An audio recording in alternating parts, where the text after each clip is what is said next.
السلام علیکم ورحمۃ اللہ وبرکاتہ۔ فرحت ہاشمی بول رہی ہوں۔ کیا حال ہے سب کا؟ ہم سب ہر وقت کچھ نہ کچھ سوچتے ہی رہتے ہیں، کبھی ایسا نہیں ہوتا کہ ہم کچھ نہ سوچ رہے ہوں۔ عموماً ہمارے ذہن پر، ہماری سوچوں میں دنیا کے مسائل اور دنیا سے متعلق باتیں ہوتی ہیں، لیکن ایک بہت بڑی حقیقت جس کو ہم بھولے رہتے ہیں وہ ہے موت۔ اس کی بنیادی وجہ یہ ہے کہ موت کا تذکرہ نعمتوں کو بے مزہ کر دیتا ہے، موت لذتوں کو توڑنے والی ہے۔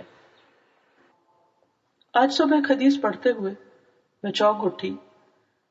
رسول اللہ صلی اللہ علیہ وسلم نے فرمایا، الجنت اقرب الی احدکم من شراک نعلہ والنار مثل ذلک۔ جنت تمہارے جوتے کے تسمے سے بھی زیادہ قریب ہے اور اسی طرح جہنم بھی اتنی ہی قریب ہے، لیکن ہم عام طور پر اتنی قریب چیز کے بارے میں بہت کم سوچتے ہیں۔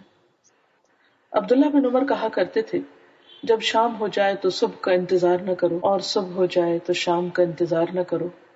کیوں؟ اس لیے کہ ہم سب کی منزل قریب ہے۔ جنت اور دوزخ ہمارے عمل کا نتیجہ ہے۔ انسان کو اس دنیا میں آزادی دی گئی ہے، چاہے تو اچھا کرے چاہے تو برا کرے۔ انسان اور جنت میں بس موت کا پردہ حائل ہے۔ جس وقت یہ پردہ اٹھے گا انسان اپنے انجام کو پہنچ جائے گا۔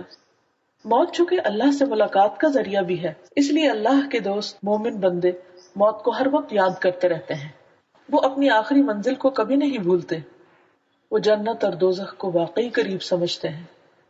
اللہ ہمیں اچھے کاموں کی توفیق عطا فرمائے۔ السلام علیکم ورحمۃ اللہ وبرکاتہ۔